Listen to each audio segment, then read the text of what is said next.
Not used to that. Got a new toy. Okay, it's approximately a little bit after 7 p.m. The December 13th, 2018 Farragut Board Mayor and Alderman is now called to order. Our prayer tonight will be from Dr. Bob Steller, and which will be followed by the Pledge of Allegiance to our country's flag. Everybody please stand. I know a church that wants to say thank you for buying a building. Let us pray. O God, you are the Holy One, known by many names and beyond all names. You are the Spirit of community. We ask your blessings on those who have been called to lead this community in which we live, work, learn, and play, remembering not to first ask, how do we fix this, but instead to ask, what do we need to learn? How might we make positive change, and to whom do we need to listen? We pray for our community. Grant us the ability to live together in harmony, that the town of Farragut be a place of unity, injustice, and love. And as we remember your coming to us at Christmas, we ask you to come to this meeting tonight and to bless us with your presence. Amen. Amen. Amen.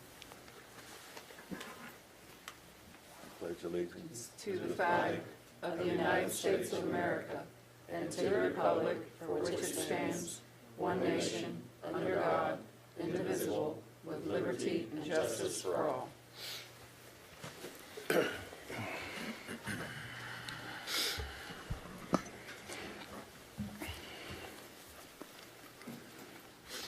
Okay, first will be approval of tonight's posted agenda. I move for approval. Second. We have motion and second. All in favor say yes. Yes. Agenda has been approved. Okay, the mayor has nothing to report, but will relinquish the floor to vice mayor. We did, last week we attended a legislative update from our MTOS partners, and there's a lot of things we need to stay on top of. Roxanne and Chuck have been doing their work already, keeping us kind of educated on what's going on.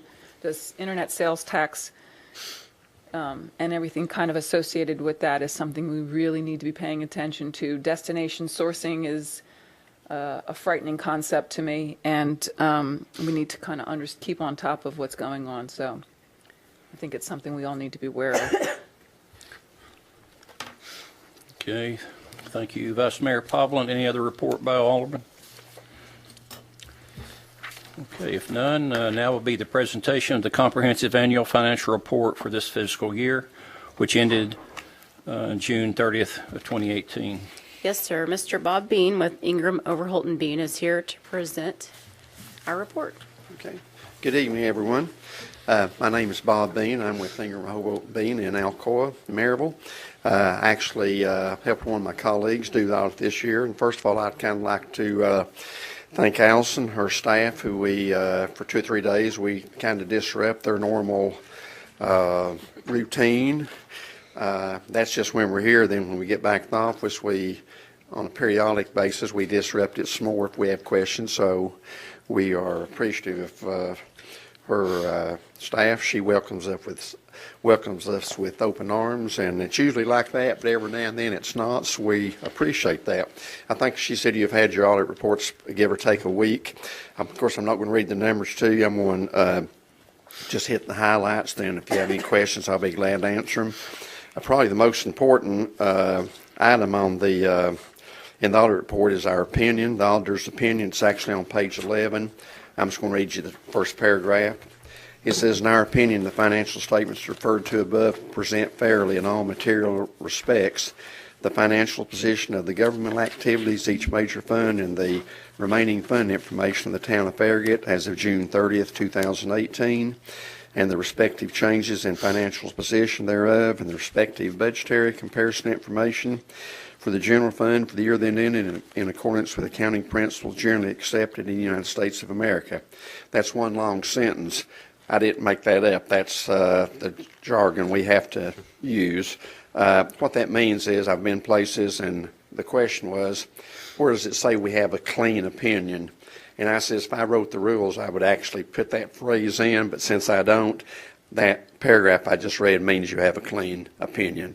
It means the financial statements are prepared in accordance with generally accepted accounting principles.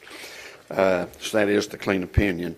Also, you've probably had I know you've had your reports. I tell people usually before they go into the numbers is there are two really important documents in here. The first is the transmittal letter, which Allison writes. That actually starts on page 1, and it talks about the city. It talks about the economic outlook. It talks about what you did in the prior year and what your plans are for future years.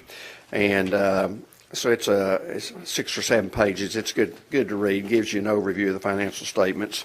The next document is actually what we call management's discussion and analysis, and it gives you the highlights of the different funds. It talks about how you adhere to the budget. It talks about the general fund, which is mainly the operating fund of the city. So I would look at those. And actually, to get into the numbers, on page 21, it starts the financial statements. Statement net position, of course, you have assets, which is primarily cash and investments. And you subtract the liabilities, and your net position, which if you have a business would be called like equity or retained earnings. As of June 30th, 18, it's $72,200,000.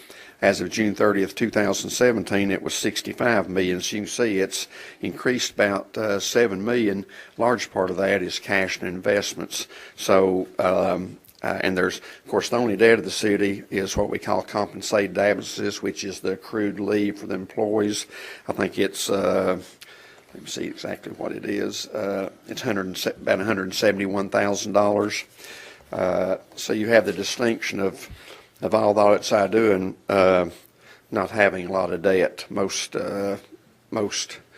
cities, if you read the paper, counties have a lot of debt. Where I'm from, Blount County, I don't know if it's made the paper here, but the 2 high schools are about 40 years old, and they've got the architect's given an estimate of bring those schools up to date, and it was 99 point something million for 2 schools. So sooner or later, it's going to be debt probably of Blount County. So I point that out just so you're lucky not to have debt. I think you've had some in the past on the building you brought across the street. And I think really the only reason that was debt because they wanted it probably for tax purposes to be paid over 2 or 3 years. I don't think that was had to be debt, but it was. So according to that, the town is in good financial position. Also, there's about 28 pages of notes which explain capital assets, which is like this building and roads and equipment, things like that. And it explains how the funds are arranged, so I would recommend you read that also.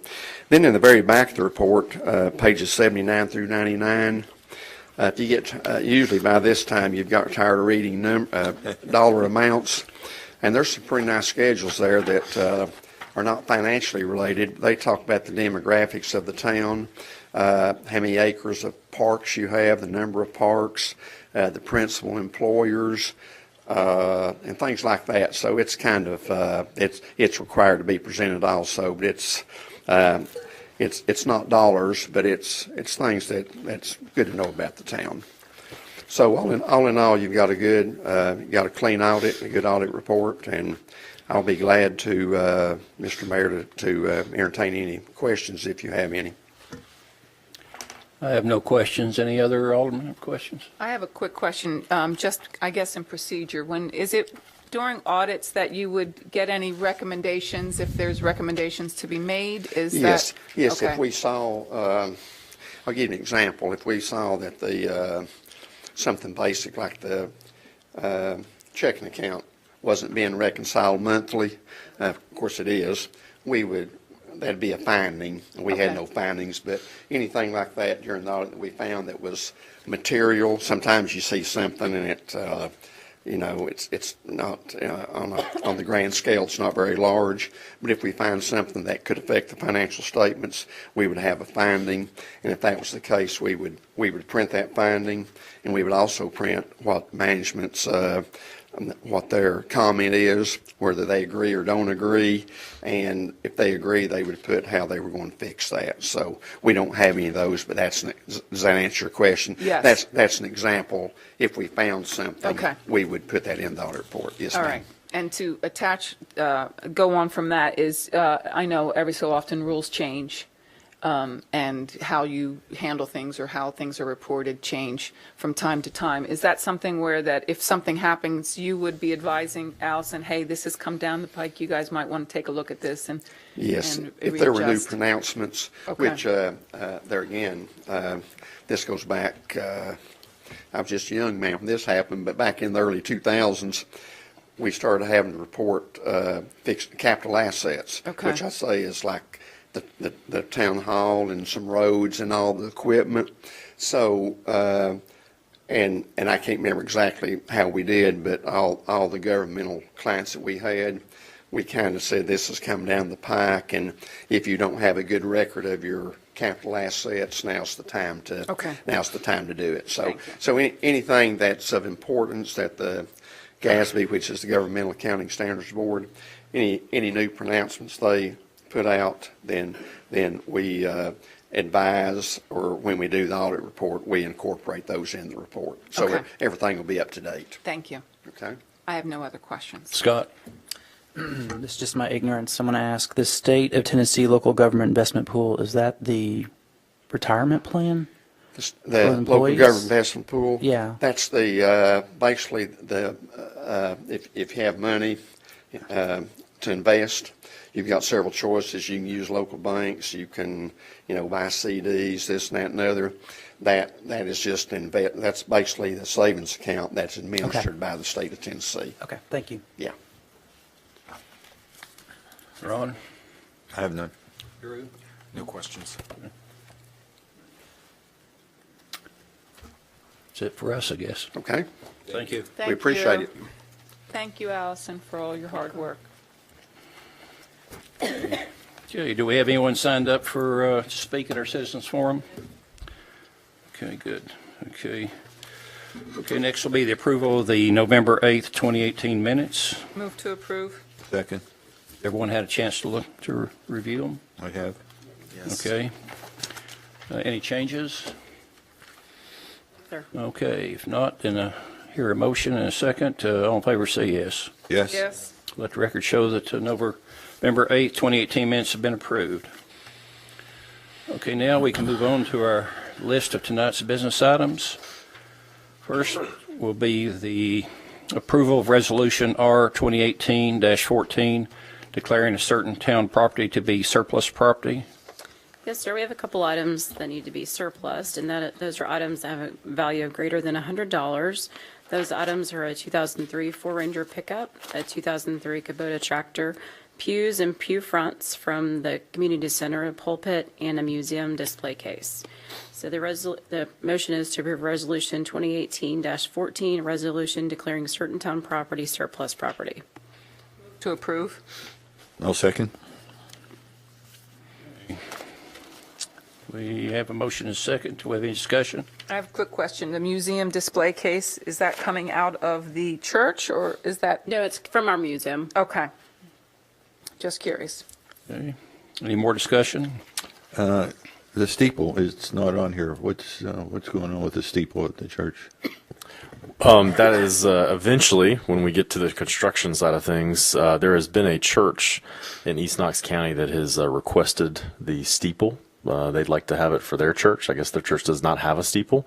And so we would need to surplus that and give that to them. But we're waiting until obviously construction starts and there's a coordination of effort there. Good. Okay. Okay, any more discussion? I have none. None. If not, all in favor, vote yes. Yes. Yes. Any noes? Let the record show that we have approval of Resolution R 2018-14. Okay, next is approval of the proposed polygon structures for Founders Park on Campbell Station.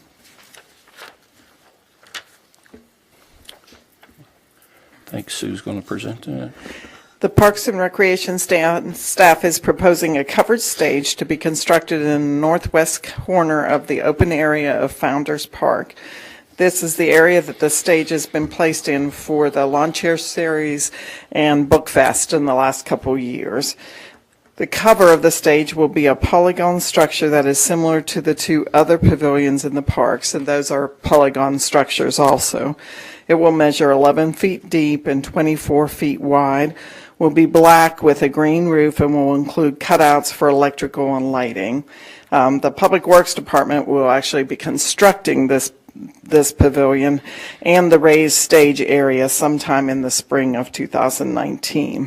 First Watch has agreed to donate $1,211.68 to the construction of this stage as part of their pledge to match funds raised through their 5th anniversary celebration, for a total of $2,423.36. Staff recommends that the town enter into this agreement through a group purchasing organization that offers governments and nonprofit organizations access to the aggressively priced contract portfolio with world-class vendors.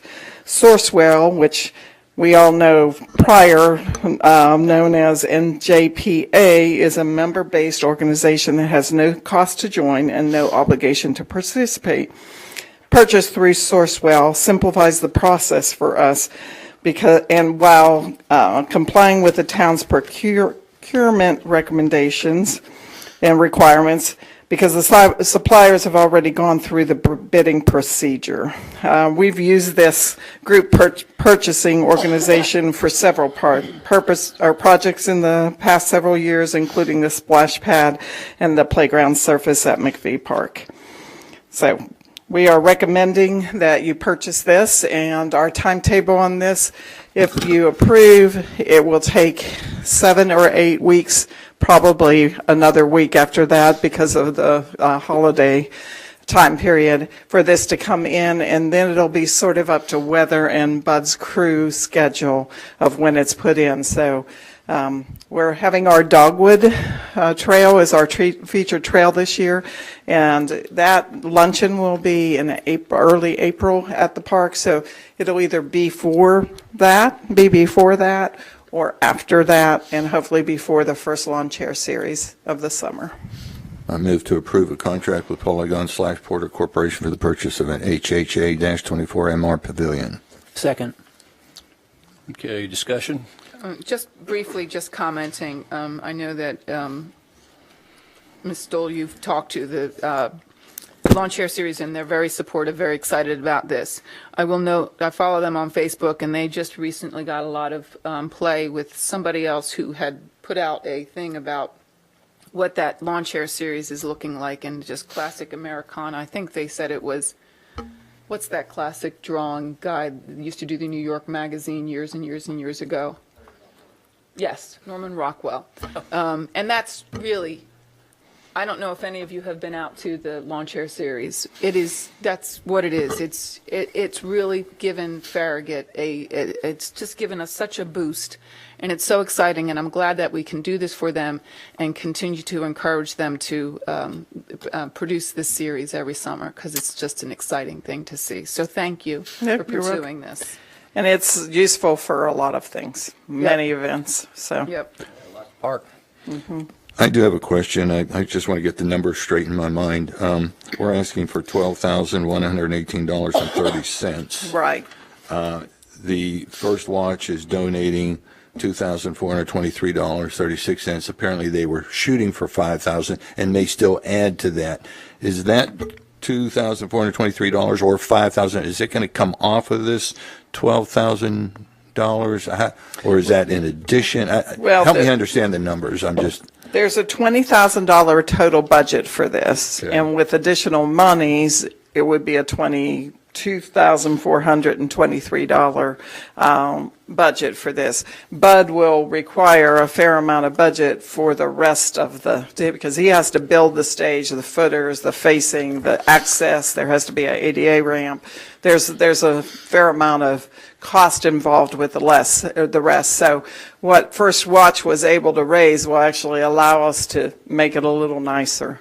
Okay, so the $12,000, that's just for the material. That's just for the shelter. That's it. It doesn't include any of the stage materials or anything. Yeah. Oh, it is in here. I'm sorry, I missed that. It's on the back. I Yeah, apologize. yeah, so we still have a long way to go, but Bud's got a lot of work to do, but. I but- apologize. No, that's fine. That's a good question to have, I think. So I have very strong, secure feelings that he will spend all of that money. So, and it will be beautiful when he's done with it. That's what's important. Yeah. We'll add the $2,423.36 to the total budget. Is that Right. Okay. Right. Just It for allows, clarity, it allows him a little more flexibility with Yep. what we can do. And So, making it prettier. Okay. yeah. Got it. Thank you to First Watch. Yes, thank you very much to First Watch. We appreciate their help. Any more discussion? I have none. All in favor, vote yes. Yes. Yes. Noes. Thank you. Proposal has been approved. Thanks, Sue. Okay, approval of supplement request from Benchmark Surveying, Inc. for additional survey services for the Campbell Station Inn project. Yes, in April, the board approved an agreement with Benchmark Surveying for surveying services at the Campbell Station Inn project. That includes site survey as well as plating process. That agreement was for $10,750. As our designers have been working on the design for that outdoor facility, they've determined that there was a need for additional survey work. That we spoke with Benny Mormon at Benchmark and asked him to put together a scope of services. That was submitted as this supplement request with a total fee of $2,000. Staff recommends approval of this supplement request for $2,000. Move for approval of the supplemental request Amendment 2 from Benchmark Associates for additional survey services at the site of the Campbell Station Inn with additional fee of $2,000. I'll second it. Okay, do we have any discussion? I have none. None. Okay, in that case, we have a motion and a second. All in favor, vote yes. Yes. Request has been approved. Okay, next is approval of the change orders, contract 2018-06, Campbell Station Inn Phase 2. This is approval of change orders 8 through 20, contract 2018-06, the Campbell Station Inn Phase 2 project. In November of last year, the board awarded a contract to Merit Construction for the Phase 2 project. That's the stabilization phase for the Campbell Station Inn, with a total bid amount of $1,395,000.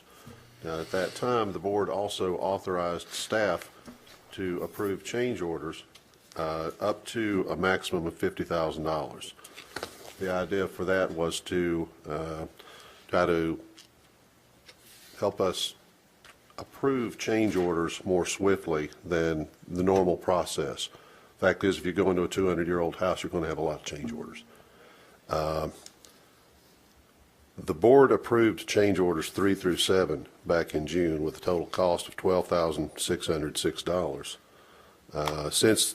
Since June, we've had an additional 14 change order requests, and 10 of those are before you tonight. For the most part, these are all fairly minor requests. They have all been vetted by our consultant, Brewer Ingram Fuller. They've had to design a few things, and they've vetted the request both for price and constructability. So each one of these change orders has already been approved by staff. But with your approval of these change orders tonight, it would reset staff's authorization to $50,000. Now, we're very close to completion on that project, but just in case we have any other change orders that come in, we want to be able to reset to that original $50,000. So staff's recommendation is for approval of change orders 8, 8A, 10, 11, 12, 13, 14, 15, 17, and 20, and reauthorization for staff approval of change orders up to $50,000. Move to approve. I'll second it. Have any discussion? Darrell, can you remind me what the total cost, and I'm sorry, I should have sent an email to David to ask you what were the total of the first 1 through 7 change orders, because I couldn't remember. The total that was approved in June, that was $12,606. The total on this is $25,337 with 3 days added to the contract. This within reason what we thought might happen. I think we're in very good shape on this so far. Okay. It's much better than we were expecting. All right. I have no other questions. I've got a question. The original bid was for $1,395,000, and the total budget's $1,850,000. Where's the other $400,000? I'm a little confused. Well, there's, as far as what's been contracted, I think, Allison, can you help me out on that? I think the Phase 3 design is included Most of it's the design. in there. Okay, got it. I have no other questions. No questions, thank you. Drew? Questions? Okay. In that case, we have motion and second, and we've discussed. Any more discussion? No. If not, all in favor vote yes. Yes? Yes. Change orders have been approved. Thank you, Darrell. Okay. Next will be approval of the Parks and Recreation Department reorganization. Good evening. The Parks and Recreation Department includes tourism and marketing functions. These functions include a large amount, and only Sue could tell you how large is big, amount of social media posting. Currently, the incumbent Historic Resources Coordinator position has absorbed a portion of the social media duties. This person now has requested to change her status from full-time to part-time while retaining all her duties with Historic Resources. Therefore, we have a gap here for social media posting. So this change, the change will be effective February of 2019.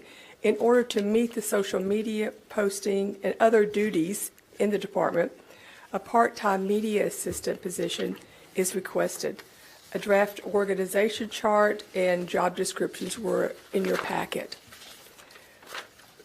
The Historical Resources Coordinator position changes created annual savings of $46,422.98.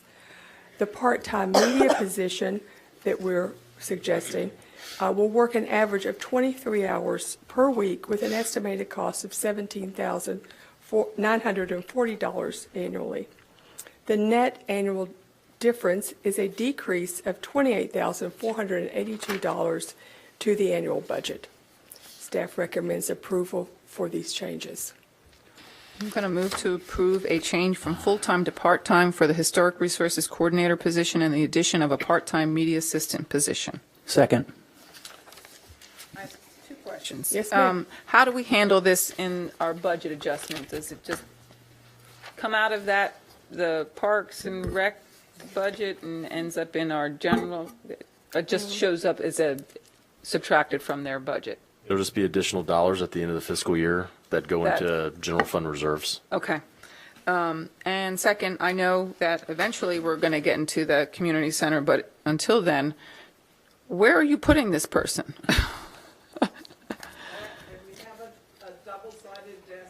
Okay, I saw that. So that's intended to accommodate the new, oh, you guys can't get into the community center fast enough, I'm sure. Better than a round table. It would be good that everyone's been crowded here for a while, so we're in good. So you're used to it? Yeah. Okay, just make sure you all have good deodorant and everything's good.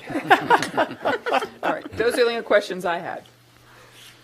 Okay, any other questions or discussion? I have none. Okay, if not, all in favor vote yes. Noes. The reorganization has been approved. Okay, next will be approval of the 2018-2019 snow removal schedule and the road additions. Good evening. Tonight before you we're asking for your approval of the 2018-19 snow removal schedule. We do this evaluation every year, and we come before you, and you all can modify this. You can change it. There's a lot of things that you can do. We hope that you don't, but if you do, we go through the procedure. We go through and evaluate the streets, first priority, second priority, and the trucks will, when we leave from the shop, we'll actually have, you've got a secondary list that has all the street names on it, and you can see that we have 4 dedicated trucks, and then we have an additional truck that goes with us to a total of 5. And the first priority, they take care of everything on the first priority list that you see. As soon as those roads are plowed, the snow has stopped coming down, and we can move on to second priority list. That's when we move on to the A, B, C, D list. When that list is done, and we get into like a slush, easy removal list, what we do then is divide the guys and the trucks on both north and south side, and we start on the east or the west end, and we literally go from one end to the other and hit every street in every subdivision that has not been plowed. So that includes your cul-de-sacs and everything on top of that. That's a brief overview of what we got. And again, like I said, we've got 2 dump trucks with plows with salt spreading capabilities. We have 2 pickup trucks with plowing capabilities and salt hoppers inside that go inside the truck. And then we have 1 additional plow on top of that. And it's used, but it's also kind of a backup in case something does go down, that we can pull it right back into the rotation. If we have all 5 running, we can just move a little farther ahead of the schedule as we go.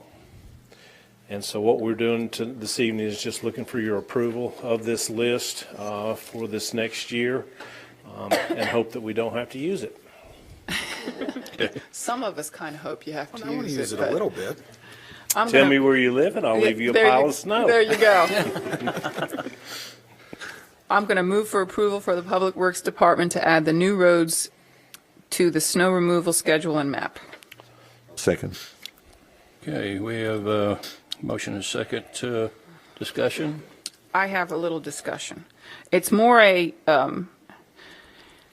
PR thing. Because this, I know we call this secondary and priority, and that's a sticky word for some of the people in North Ward. I would love it if we called this a snow removal efficiency schedule, because that's what it is. We try to do it in the most efficient manner so that everything can get done in the quickest amount of time. And we have first stage roads and we have second stage roads, because they need to hit those first stage roads first, get those cleared out, and then second stage roads come in after that. I think that goes a long way towards explaining what really is happening. Sometimes when people hear that their road is a secondary priority road, they get a little snooty about that.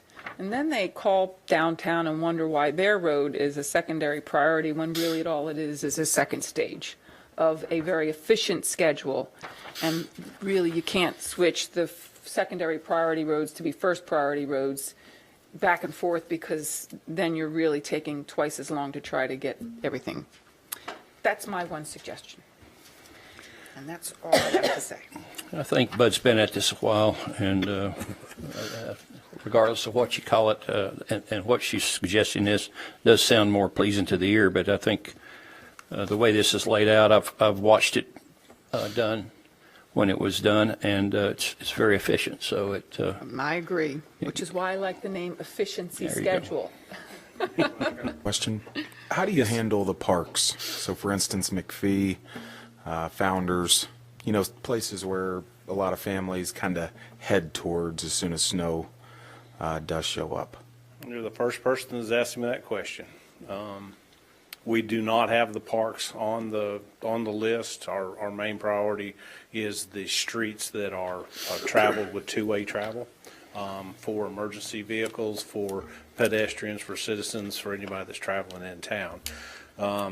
We could just go to the parks when we're done, as long as the guys don't take up the speed humps.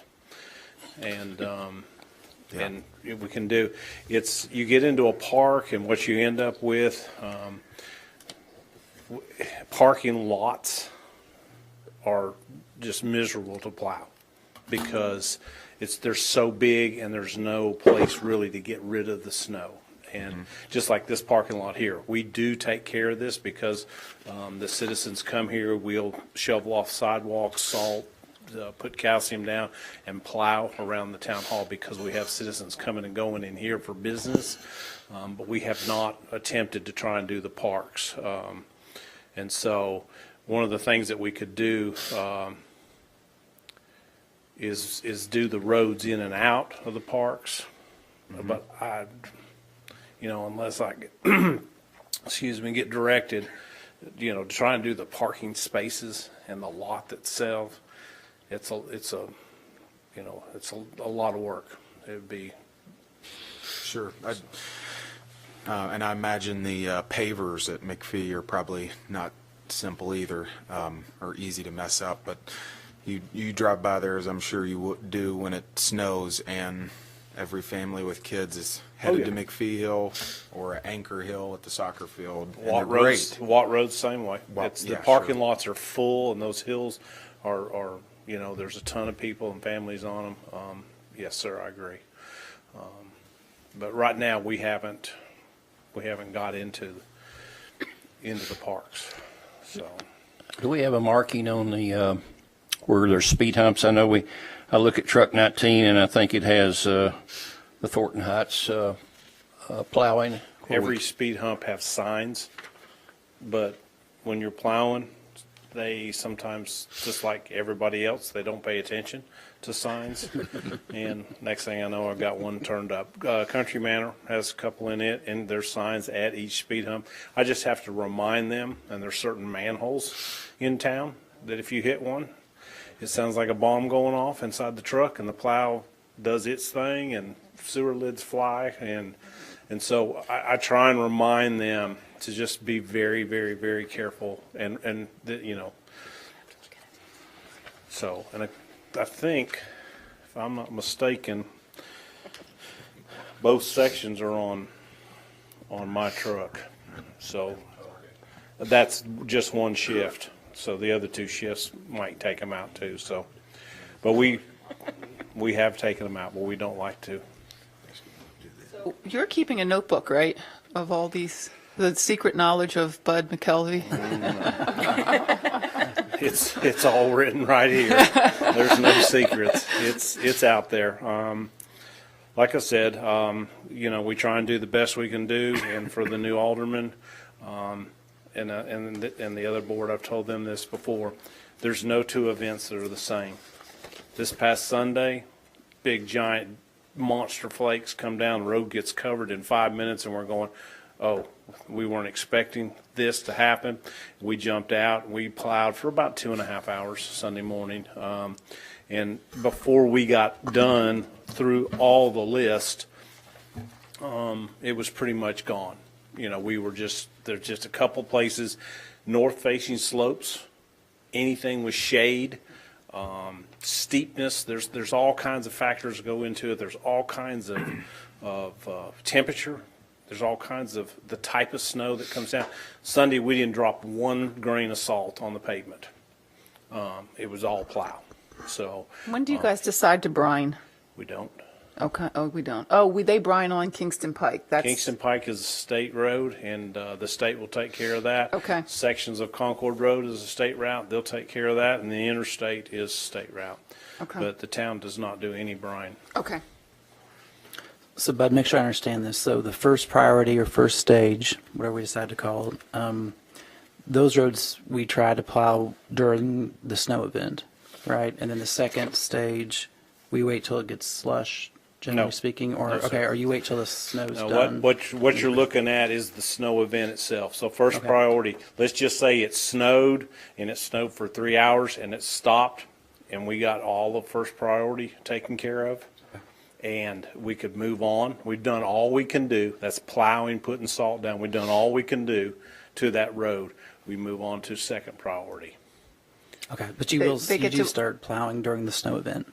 Pardon? While it's snowing, you do, Oh, yes, yes, You sir. do plow? We're Okay. out there. Okay. Yeah, we don't wait till it's done. Okay. We're out there from the, usually when it gets started, we're there and we keep on going. Okay. Now, one thing that will happen, and it hasn't in quite a few years, if it just keeps on snowing and we cannot get it, and let's just say we go through and we plow all first priority and it snows 2 more inches behind us, we're going to start right back over on first priority.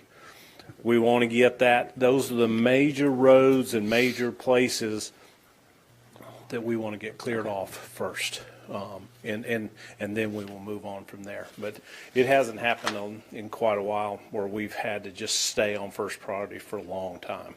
And we hope that it stays that way. me too. Perfect, thank you. When he was That talking helps. about the slush event, he's talking about all the side roads like Stall Drive. Gotcha. Those get done 'Cause I live on the after. slush events. Yes. Okay. We're the So I've slush never seen event. the second or It's first not even, stages. it's just, let's just say we got all the first priority Yeah. taken care of, we got all the second priority taken care of. Okay. Then we'll move, and we've done all we can Okay. do for those roads, then we will move on. It doesn't have to go to slush. Okay. We'll start moving away, and that just means the snow's stopped and we've got this whole list taken care of. And then temperatures will determine what we have to do. I mean, if it goes cold, that's when we end up with issues. We get snow and it gets cold after the snow. That's the hardest event to get rid of. Gotcha. I've got a Thank you. question, comment. Alderman Burnett's got a good point about, when school's out, snowing, kids want to get out and play. And is it possible we could try one of the parks at least to maybe clear the main entrance road? Don't worry about parking lots, but just kind of clear so cars could get in and out and maybe park along the roadside. Is it Which ones possible? have hills? That's the ones that's, Watt Road is the one I would be concerned about. McPhee is, that hill is just. That hill right up there, littered all yeah. the way around to the side. I'd like to see us try just one park, just again, real basic, not the whole parking lot and everything, but just getting in and out and see how it works. And, I mean, where are you wanting to Put that in the slide schedule. that in? After we get done with second priority? We got to take care of everything. This would be the last thing. We got everything covered, and how could we get at least one park where people would have access to it with their kids or families? I'd like to try one if we could, just to see. I mean, if they're at the park, they've driven on the, they've gotten there somehow. Probably what you've cleared. Probably what you plowed. So, Yeah. we're, I think that's our priority, has to be yeah, the we can residential go in the streets. front entrance, just like McPhee. Let's just say Mayor Ball. The upper road, most people are gonna park up on the higher hill, go in and go to the bathrooms and then turn around and come back out. McPhee, we could go up. I don't want to get on the pavers. Because We if all you agree on clip that. one, you're going to peel it up, and then we're going to end up with a mess. But we could do the asphalt, up to the top of the hill, say to the overflow parking lot, turn around, come back out. I think that would be plenty right there. Just something as simple as that, just to see Yeah. how effective it is and how much use it gets. Because I think it's something we need to offer our citizens, the opportunity to try to get to these parks if there's no school, especially, and the kids are out free all day. That'd be fine. But yeah. again, after all the roads are taken care of. Yes, sir. Okay, any more discussion? Nope. So do the parks need to be added to the schedule? Is that They what we're looking do. at doing? Formally, just amend your motion to include that. And the name change, if that's what the board wants to do. Well, that's up to you guys, but I know that Allison has taken a few nasty phone calls over the years, and if we have that as an official name, that might be explanatory, but even if we don't change it, Allison has that language she could use, but, It's a PR thing to me. It's It's a semantics thing, but it's also one that, especially when you have different demographic neighborhoods, maybe one's higher and Yeah. it's first and the lesser is, yeah, I do agree. I think if it's a pretty simple thing to change, that would be worth it. So can we add the park as a third stage or third Yeah, I made a priority? motion. Is it? well, we need to amend the motion. So do you want to say third stage as park roads? I would prefer. I just think the roads need to be it needs to be very clear. The roads are the priority, Agreed. and we don't go to the parks until the first two stages are done. And just the main entrance of the parks, not the whole park, not again. If you would like to, just as a reminder, we could add it to the D list, There. which is the very end. Okay, And we could- so Yeah, that works. 10, We could 11. add McPhee Park, Main Road, and Mayor Bob Leonard, Main Road. I can explain to the guys where our stopping point is so they stay off of the pavers and that, but if you want to add that to the D list, I like I that. like that works. that Yeah, works I really like good. the upper, at Mayor Bob Leonard, the upper entrance near the restroom. yes, sir. Yeah.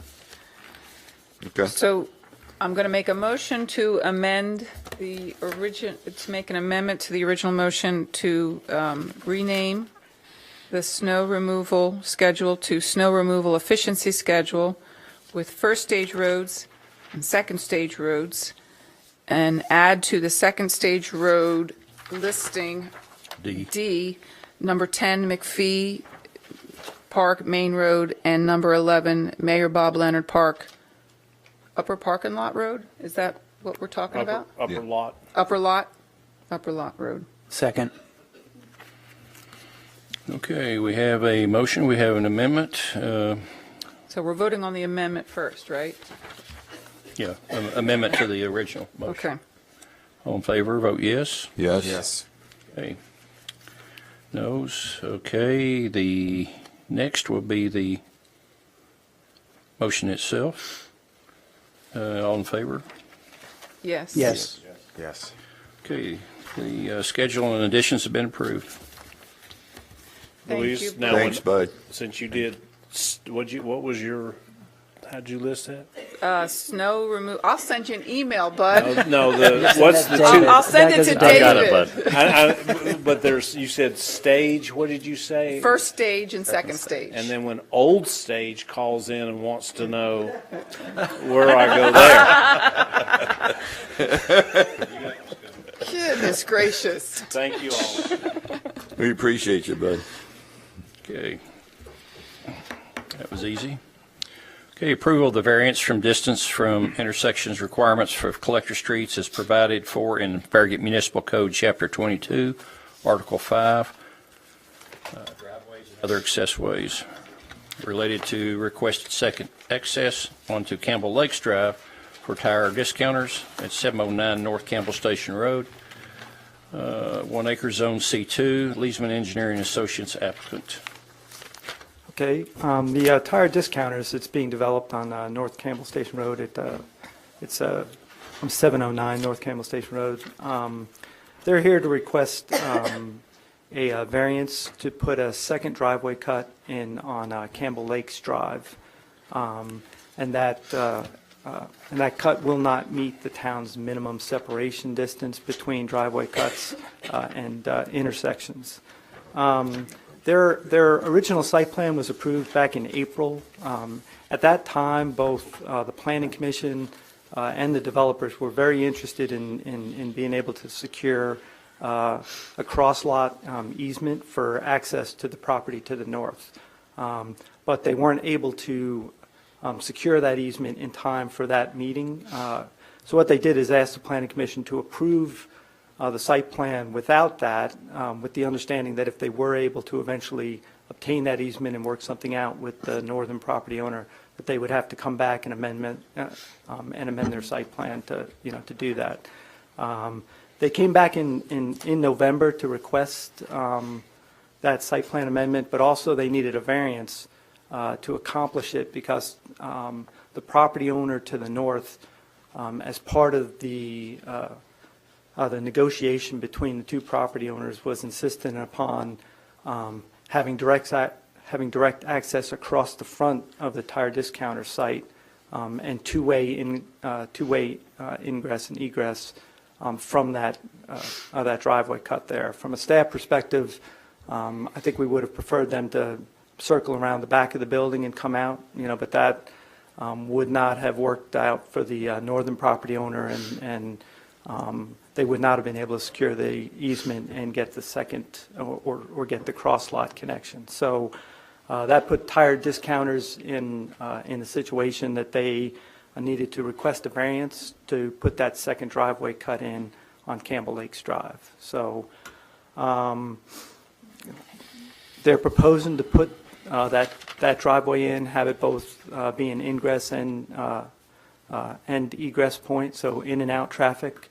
It'll be approximately 42 feet from the intersection with North Campbell Station Road. Technically, under the regulations now, because Campbell Lakes Drive is classified as a collector street, it should be 200 feet back. That road's probably overclassified as a collector. We've talked about that internally as staff. They did appear before the Planning Commission at their November 15th meeting. In order to obtain this type of variance from the driveways and accessways standards that the town has in place, it's a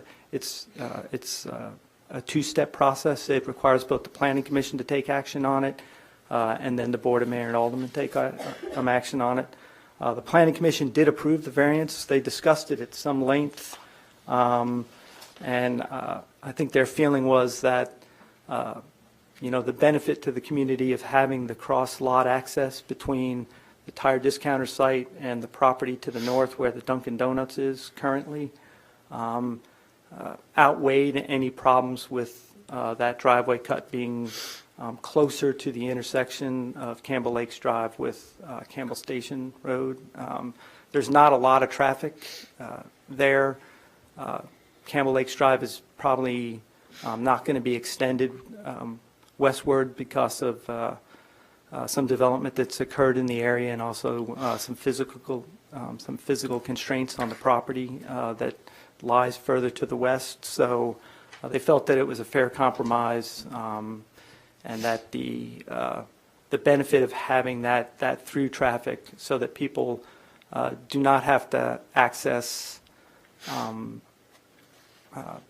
North Campbell Station Road there at the Dunkin' Donuts. It's a congested intersection there. They felt that being able to allow at least some of the traffic to move further south down the road and access at Campbell Lakes Drive would be preferable. So the Planning Commission did approve the variance request by a vote of 7-1. They did put a condition on it that they add some speed bumps and other traffic control measures to the site to try to slow traffic from speeding, particularly across the front of the building for tire discounters where the patrons are going to be coming and going. Since that time, we have received a modified plan showing that. We didn't have that in time to send out in the packet, but I believe it was emailed to you all. And they have a hard copy. Okay, great. I've also shown that to the town engineer, and he's comfortable with their speed control on the site, the speed bumps, and the stop bars that they've put in, and also felt that the driveway cut at that location was not going to cause a lot of problems from a traffic conflict or stacking problems on Campbell Lakes Drive.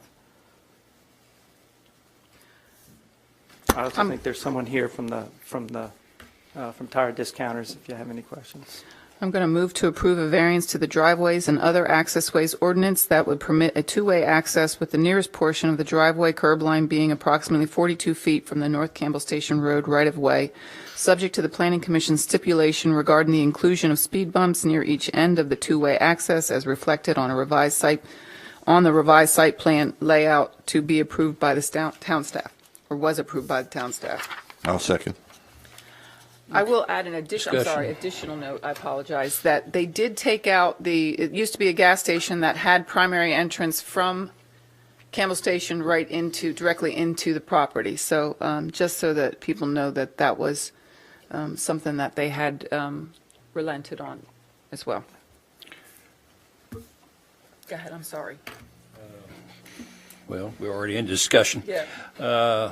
I think they went, this drawing shows the speed bumps. The one that I like particularly is the one that's in the middle. So you have a speed bump on each side of the pedestrian crossing that's coming from the handicap spots. I think that's real important because that's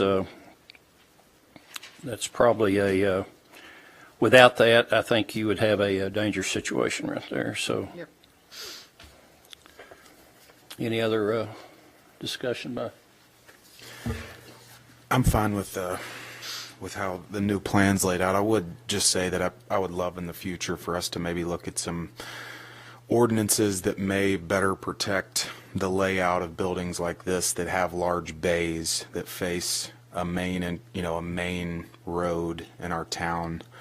This is the first thing you see when you get off at Campbell Station is a row of garage doors, as opposed to the one in West End where from the main road we see a front, and then if you go to the side you see the garages. I think it's a lot more aesthetically pleasing and would love for us to be able to look at something like that in the future.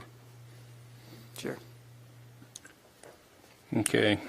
Okay, we have motion and a second. We've been through discussion and no more discussion. If not, then I'll ask for a roll call vote on this variance request.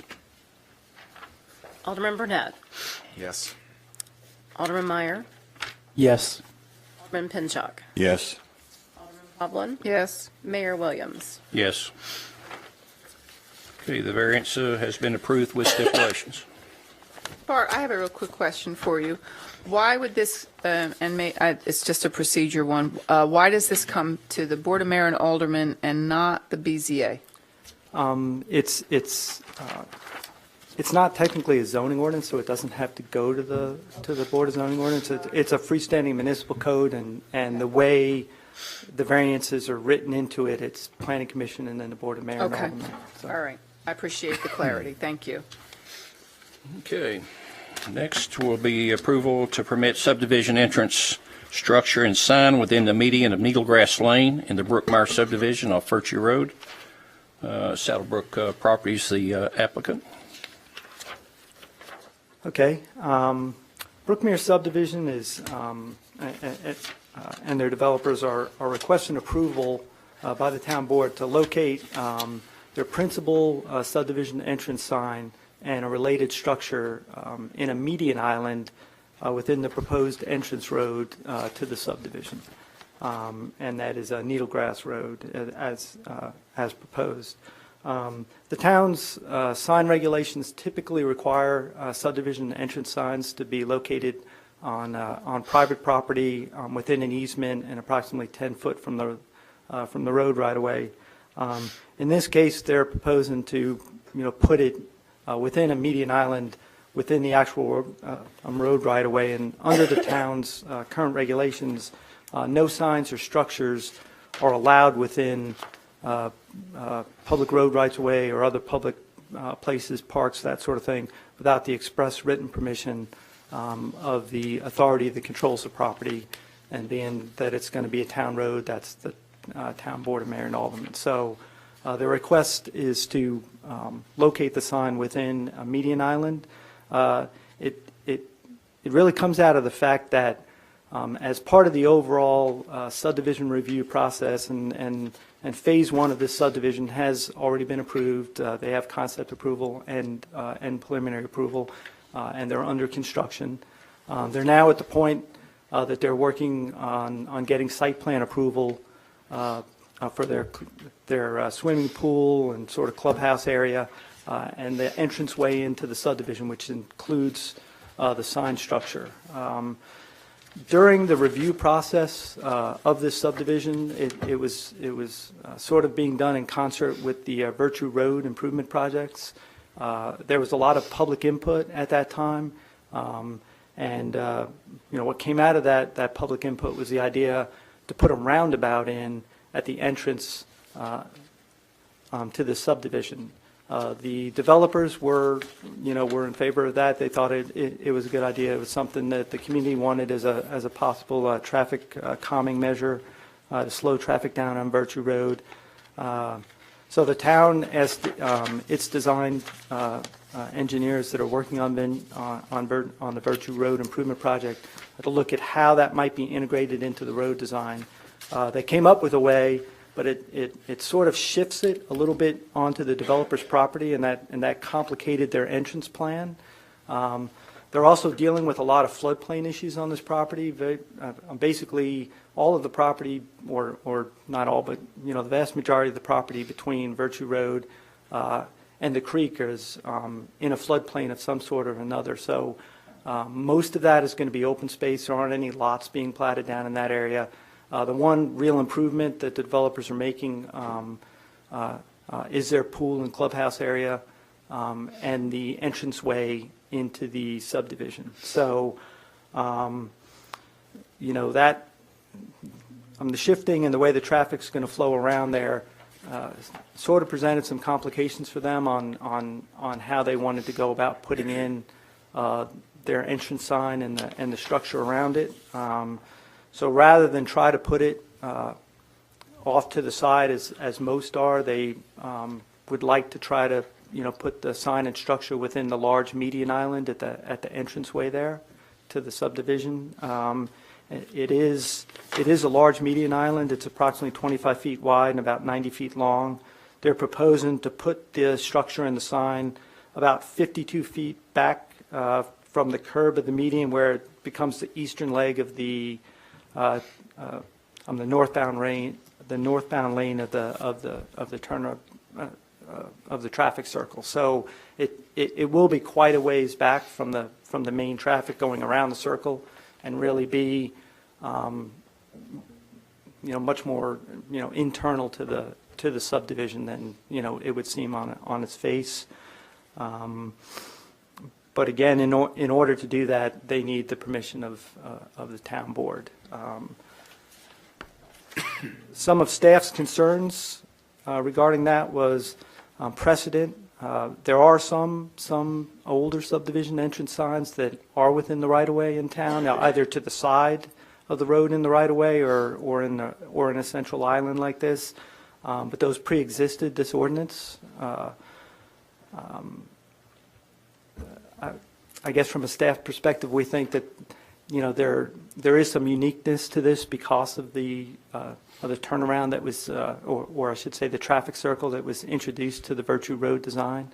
That is fairly unique and not typical for what we see on a lot of developments that are occurring, and also the flood zones that they're dealing with really force their clubhouse area up front towards the Virtue Road area.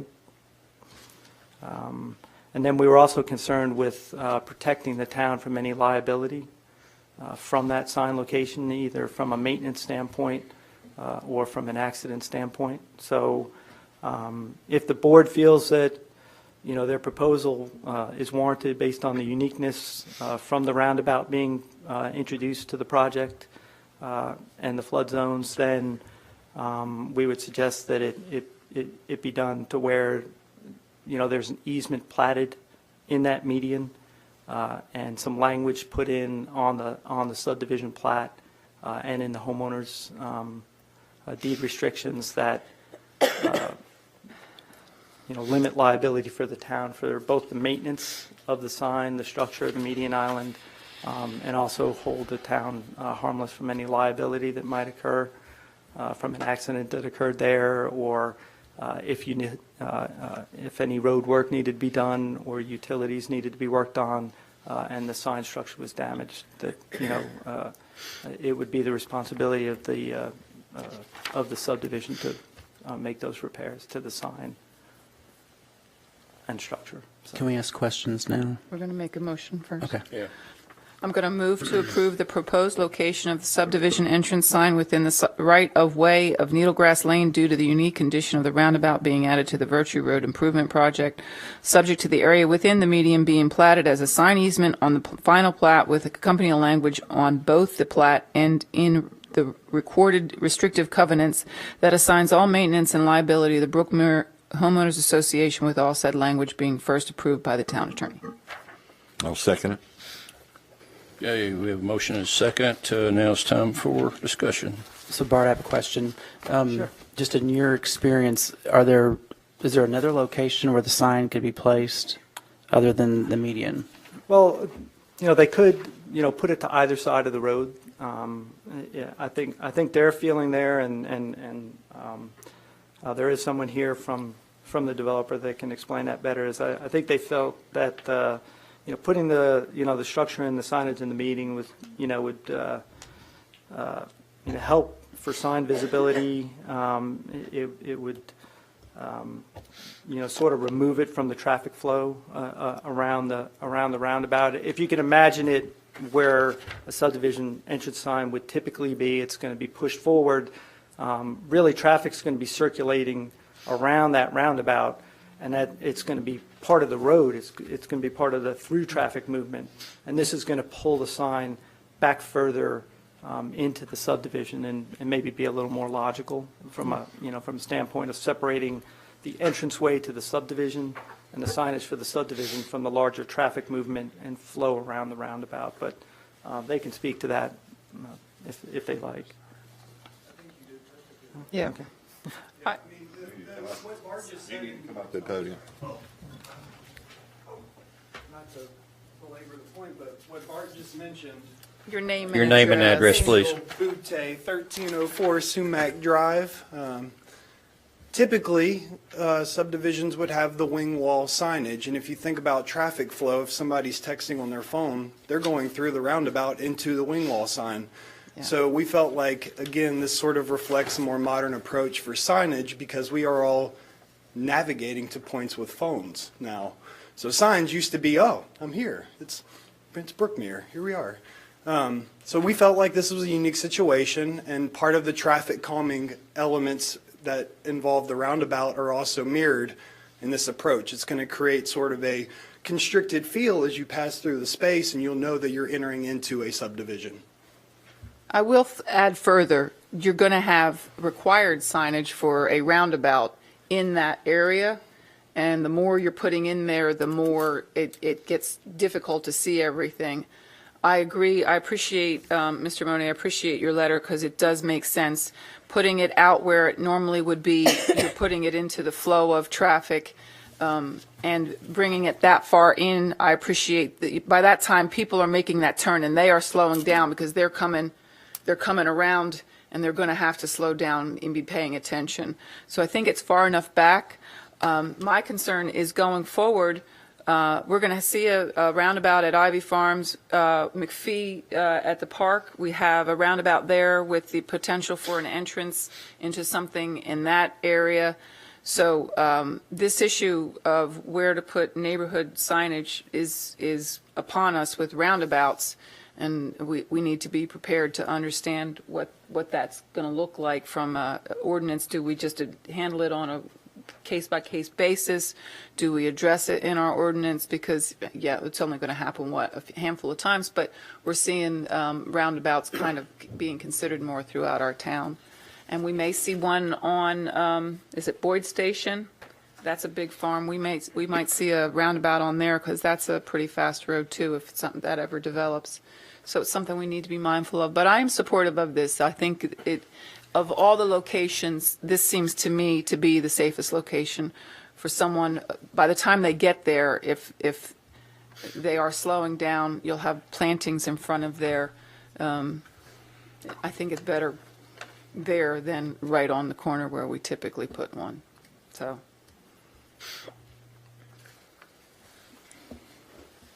Any other discussion?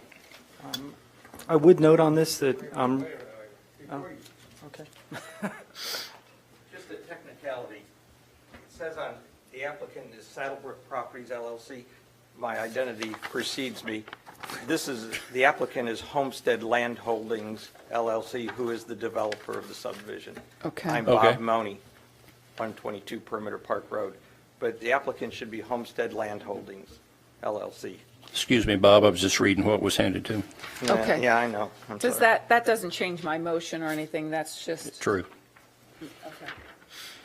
All right. Thank you for the clarity. I would note, though, that really you're just being asked to grant permission for them to put the sign within the public right-of-way. The site plan will have to go to the planning commission and be approved. It's on the agenda for a week from today, next Thursday. And also the landscaping plan elements will have to go to the Visual Resources Review Board. So this is just the use of the public right-of-way for the sign and structure. Okay, with this, what does the planning commission have the changes to the road design Excuse me? on Needlegrass? They'll, I believe they had, I believe all this will be on the agenda. The full site plan for the swimming pool, the clubhouse, and also the sign structure in the median island. So, Okay, for safety reasons, I think I'll bring up what was discussed at the staff developer, unless you want to touch on it. I'm not exactly sure where you The come road design on the entrance there by the Oh, sign, the squiggle. and how the road will expand and then contract back, and how the change will be in the curvature of the road there. I'm not sure about that. Was that? Yeah. Okay. The fire issue, yeah.